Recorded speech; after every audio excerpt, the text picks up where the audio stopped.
Welcome to Terrace Park. Welcome to Terrace Park. Welcome to Terrace Park. Welcome to Terrace Park. Welcome to Terrace Park. Hi, welcome to Terrace Park Church of God. Are you excited to be here?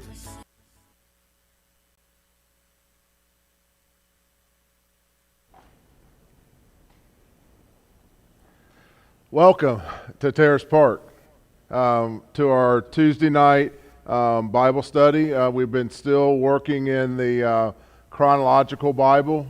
If you're with us, today is the reading out of June 16th. That's not the day that I'm preaching out of, but that's what Tuesday is. I try to give you that once a week so that you can sort of know where we're at. I mean, we probably in the beginning, if we could have started on the first, it would make it simpler, but I'm just thankful that we are still going through it. I hope that you have joined us and have continued on, even if you've had a couple stumbles and falls. When people say they have read all the way through the Bible, it is something that's commendable. It's not easy, and perhaps you are finding that out now if you've never done it before, or even if you're doing it again, it's still not easy. We're in the book of Kings and Chronicles and that area of the Bible. We are in my wife said it's like the bloodiest stories that you can read. It's sort of got that King Arthur feel to it a little bit, of sort of Knights of the Round Table type of stuff. There's a lot of intrigue. There's a lot of issues. There's a lot of assassinations. But what's interesting, to me at least, like in our reading this week, and it just happens to fall this way. I don't think this is purposeful per se, but it's interesting that the first day is one of the very first days of this week, which is what I'm going to be preaching on tonight, is about grace and mercy.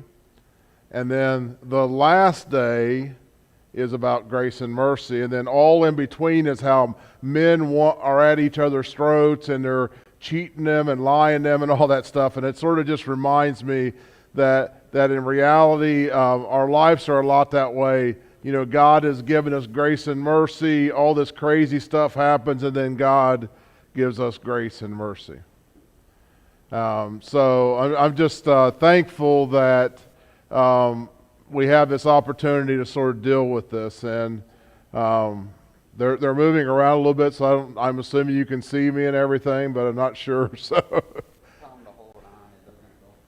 you're going to. Scott says you're going to go for a ride here in a second, so hold on. The camera keeps not wanting to stay still. Yeah, so we're going to switch out our stabilizer. I'll just keep talking, though.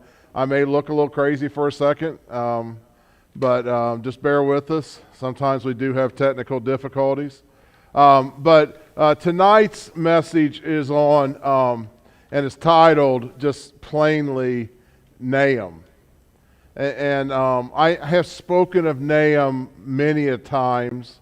I have used him in illustrations of, how far does your faith go? Like we talk about Jericho. Did they go, if they'd have went 6 times around Jericho? Or, if we talk about Naaman, what if he did not dip 7 times in the river? And I've always liked to use him as an illustration, because it amazes me the amount of faith that he ended up exerting based off who he was and the story behind him. And so tonight, what I thought we would do, since it's a Bible study, is that we would sort of look at the sort of the backstory of Naaman, and also then take the grace and mercy of God and apply it to a little bit about, church today. And so that's sort of the what I'm going to try to do tonight with Naaman.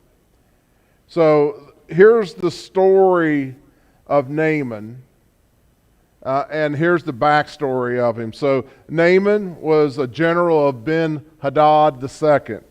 the king of Aram, and was a great enemy warrior of the Israelites and was held in high regard, but he was a leopard.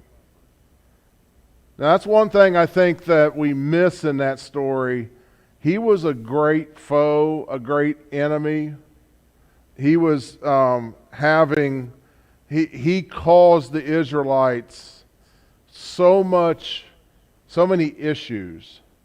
And yet, in all that, he is the main character of our story tonight. And the one thing I want to sort of place in the center of all that for you is this. How often has God put you in the story, put you as the main part of the story, even though perhaps your backstory doesn't fit what we think is righteous or what we think is always holy? We're not perfected creatures all the time, and yet God seems to work in us and through us. So I think they're still having some problems with the camera, but I'm just going to keep on going. The one thing a pastor can do, if nothing else, he can always talk.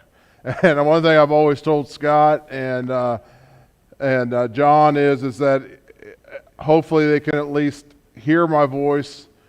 Seeing my face is not always the most important thing. So I'm just going to keep going on. Now, he was a leper. Now, I want to make sure we understand what leprosy is. And I want you to feel sort of how Naaman's state of mind will be in this story. So leprosy is an infectious disease considered incurable. Especially back then, there was no cure for it. And it was, not only was it incurable, but what it did is it attacked the skin, and it also attacked the nerves. And I read this one article on it, and it was sort of gross, but I didn't want to shy away from just giving us the visual, is that your hands, your nerves are so numb that you would not even know if something was biting you or if something was cutting you. And so many of them would have open sores. Many of them would struggle through bumping themselves, and then later on finding out that they had a big gash in their body. And for him, that was the case. But what it did when it attacked those nerves is he felt no pain. There was pain, and we think of pain, and I think of many people in my life, like June tonight is recovering from surgery. Surgeon said it was great, did well, everything was perfect, didn't have to go to ICU, so praise the Lord for that. But he said she'll be in pain, but I think when we don't like pain, we don't want pain, but the reality of it is pain lets us know that something's wrong. And for him, he was sort of blinded to the fact that something was wrong or not, because he had leprosy and he had no pain, and he had this pain or no pain. And because he was contagious, he was somewhat isolated. He couldn't touch people the way that other people would. And he was sort of, put and removed, from being able to be in the community in the same way. And I think of, us as, especially before Christ comes in our life, how often we feel isolated, how often we feel like we're, like hopeless. I mean, the one thing I think you should hear in Naaman, one of those things is that he's hopeless. I mean, he is desperate and he's hopeless. He's just completely broken. As you'll see as we get into the story, that hopelessness, he'll do about anything to be healed. The other thing that's amazing about him, and I think this is key to the story also, is that even though he was hopeless, he had great resolve. He was like, he was this perfect soldier. No matter what's going on, I'm going to keep moving forward. I'm going to keep doing what I'm supposed to do. This is what I do. This is how I do it. And he does that. And, I think there's a point where he sort of breaks down at one point in the story. But think of him, though he's super hopeless, but he still has resolve. And the third thing I think you need to know about Naaman, he had no idea God was in control. God was not even on his radar in any way. I mean, it's not like he was saying, well, I just got to get to Yahweh, and Yahweh will heal me and I'll be all right. And that's not how this story goes. He was sick. He was isolated. He was hopeless. He still was soldiering on. And he had no idea that God was in control. And because God was in control, we start the story of God laying out this plan that seems impossible, that would lead to him being healed. See, there was this Israeli servant girl that had been captured. Now I'm getting all this I'm summarizing the first part of chapter 5 of 2 Kings. And there was this young girl. She had been captured by Naaman and had been brought back as a servant to serve his wife. And this little girl, now think about this, and that's why I love our BAC kids and our youth. And this little girl spoke hope to this hopeless man. A man that had seen it all. I mean, I'm sure he had been in battles where he never thought he'd get out of them. And you would think that he could have hope over anything. And yet this little girl says this in verse 3. She said to her mistress, "If only my master would see the prophet who is in Samaria, he would cure him of his leprosy." See, the idea of Naaman's cure, the idea that there was a solution out there, didn't come from wise men, didn't come from the king. It came from a little girl. It came from an innocent, a servant. And I would guess, and this is why I say that he was hopeless and desperate, I would guess in normal circumstances. Now remember, Naaman's a general of a great army, and he is the enemy of the Israelites. I would guess more often than not he would be very dismissive of a little girl. I just can't imagine that he would be anything but a type A, hard driver. I'm going to go through you, and if you don't get out of my way, you're going to get run over. And this little girl speaks, and he listens. I think his hopelessness had got to the point that if he heard any form of hope, he's going to do something about it. Have you ever been there? Have you ever been there? Have you ever been to the point where you're so hopeless that you just want to grab on to anything? You just want to hold on to anything. Just give me something to hold on to. And this little girl spoke hope. And I say this all the time when we talk about discipling. You may not be able to have this great eloquent speech prepared where you tell somebody the gospel in this grand way, and that, them and 22,000 other people that are standing around you all get saved and come immediately, boom, they're with Christ. You may not be able to do that. But if you can be just like this little girl, has no power, has no say, but provides hope, speaks hope. If you could just get in front of that prophet, there's a chance.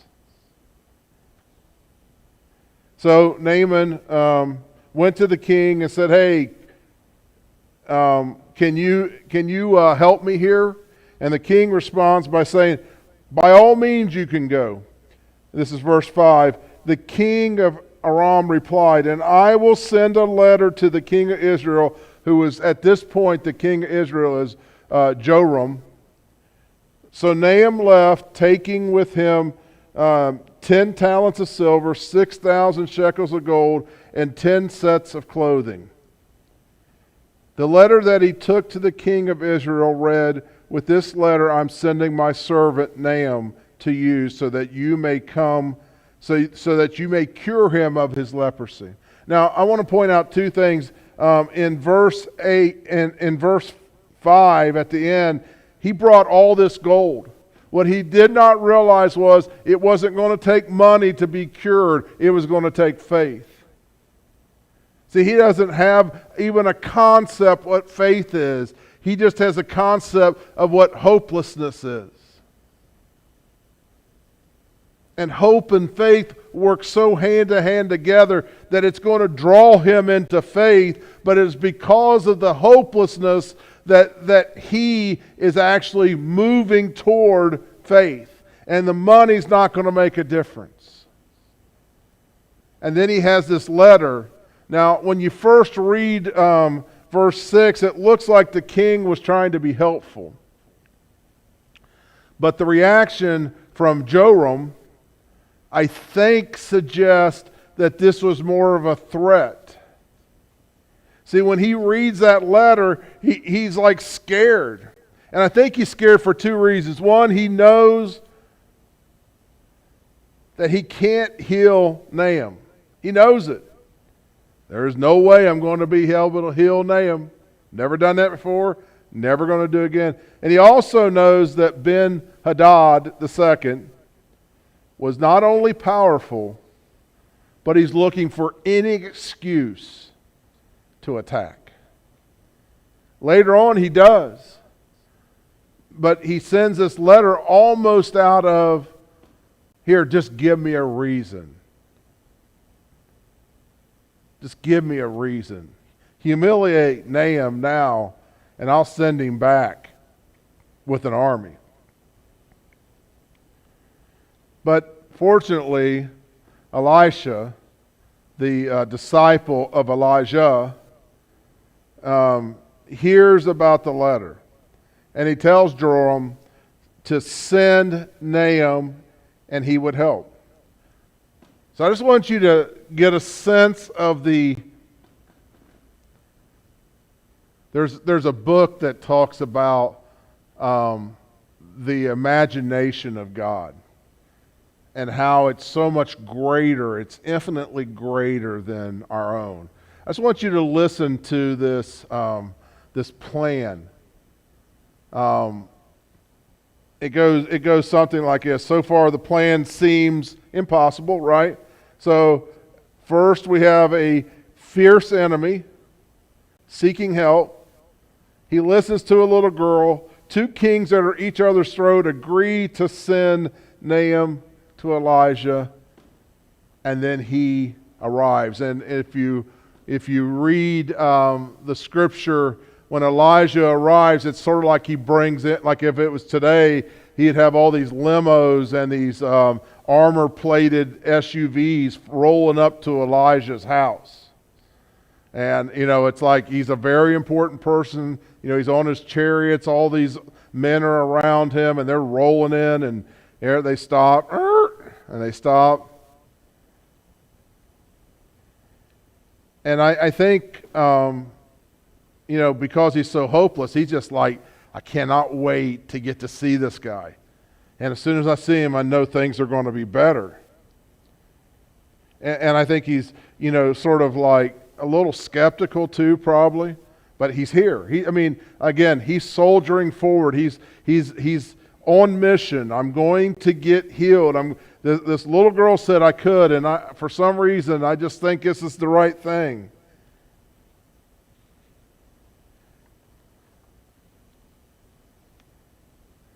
Even though perhaps it makes no sense. In verse 10, Elisha sent a messenger to say to him, "Go wash yourself 7 times in the Jordan, and your flesh will be restored and you will be cleansed." I can't imagine what Naaman thought when he gets the message, not from Elisha, but a messenger. Now we could go all into the symbolism of that, because when you say angel, we talk about messenger. When you say pastor, we talk about messenger. And so this messenger brings this message of hope to Naaman. And all he says is, if you go over to that river and you wash 7 times, you'll be healed. And what's amazing is the plan is coming together. He's traveled all this way off the words of this little girl, and he's went through the kings, and he's done everything right, and he's got to Elijah. He pulls up, and he gets this little note that says, just go wash over there 7 times, and you'll be cured. And even though it's becoming clear, Naaman's pride and his doubts and his frustrations boil over and gets the best of him. In verse 11 it says, but Naaman went away angry and said, I thought that he would surely come out to me and stand and call on the name of the Lord his God, wave his hand over the spot, and cure me of my leprosy. Are not Abana and Pharpar, the rivers of Damascus, better than all the waters of Israel? Could not wash in them and be cleansed? So he turned and went off in rage. See, this is so true of many of us when we're in this hopeless state. We're looking for a magic trick. We're looking for a genie. We're looking for a solution that is this spectacular thing. I think sometimes we miss miracles today. The reason that we miss them is that we think they have to be, all worldly type stuff. Some miracles are like this morning when I was with June, and how she could be calm before the surgery. That God had given her a sense that he had her in his hands. He actually sent, and I don't know the lady's name, a nurse that she was in June's youth group when she was younger. June didn't know she was going to be there, but she was her nurse that day for this morning. That's how God's plan are. It's not always these, skyrockets in the sky type of stuff. Sometimes it's the mundane. Just go wash over there 7 times. You'll be healed. And Naaman is just ballistic. I'm too good to do that. I'm not doing that. I mean, how many of us, before we were Christians, did we say, I ain't doing that? I'll never do that. Don't ask me, God, to do that. Naaman finally had got to the point where everything just boiled over. And he went into a rage. No, you don't have to answer this in the comment field, but have you ever went in rage to God? I know. Scary thought, right? But God could handle it, right? You ever been so angry that you just like screamed out your prayer? Naaman was so frustrated and hopeless. He's like, how could this be the plan? How could God want me in this place at this time, and how is that going to be the solution?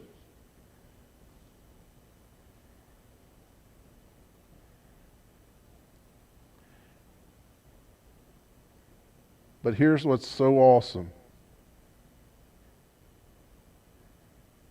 and why we should be thankful for servants. Naaman's servants went to him and said, my father, if the prophet had told you to do some great thing, would you not have done it? How much more then when he tells you, wash and be cleansed? So he went down and dipped himself in the Jordan 7 times, as the man of God had told him. And his flesh was restored and became clean like that of a young boy.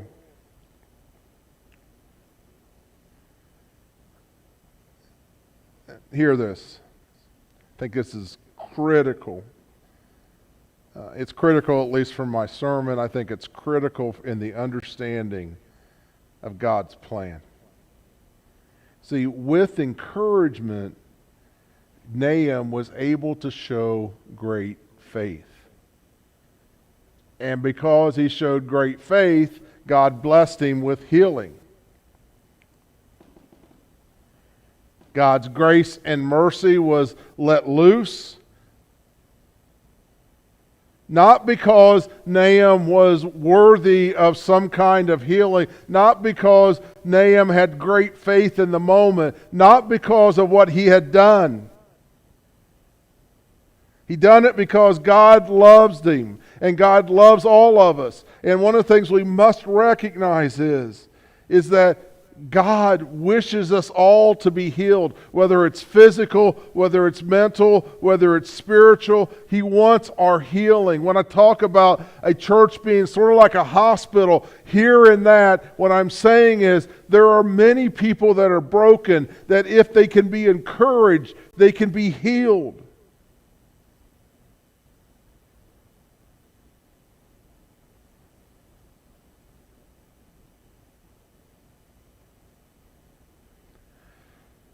I think also if we apply this to today, many people will say, I am a Christian,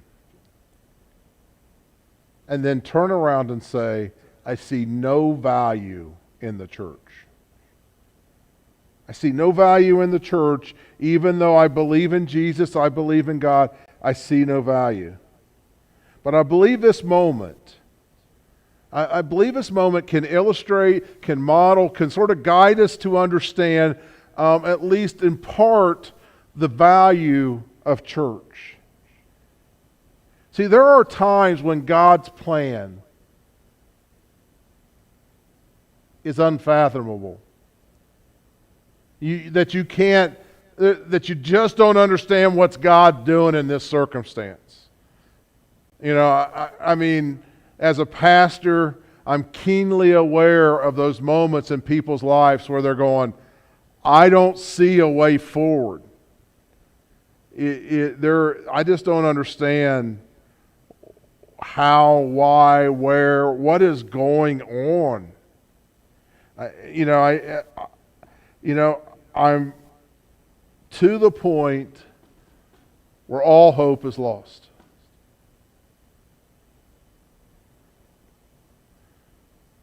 But this is what I believe.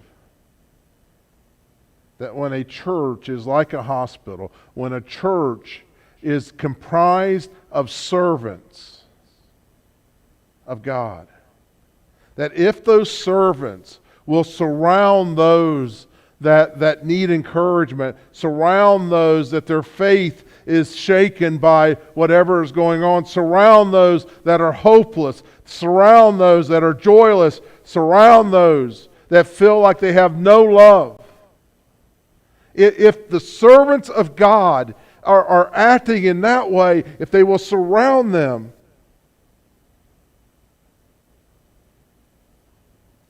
what amazing things will occur. Why do we need church? It was the same reason Naaman needed these servants. He was ready to storm off, never to return, always to be broken and damaged. And his servants turned him. His servants encouraged him. His service pointed to the solution. And if a church will do that, if a church will be like those servants, who's the hero in this story? I mean, we know that God's the only one that does the healing. But is it Elijah? Really? Is it the kings? I'm sure, if we were like to do a postscript on this, if we was doing, the end of the movie type of thing, they would probably pan to Joram, the Israelite king, and he said, I always knew that he would be healed, and I'm so thankful I did it. And Ben Hadad the second, we go, I wish this would have turned out differently, but I'm thankful my friend Naaman that he is better. Elijah, they would turn to him and maybe he'd be praying, and there would be this implication that maybe Elijah was the hero of the story. Maybe it's Naaman and his faith, his drive to complete a mission. But I would suggest to you that to me, the heroes of this story are the servants. One servant. No power, no voice, spoke hope. And other servants, when all was lost and faith seemed to be so far away that it would never return, spoke encouragement, surrounded him in love. If we as a church will be those type of servants, speaking hope, encouraging and loving, miracles will happen. Amazing things will occur. And that's what I want to be a part of. I hope you do too.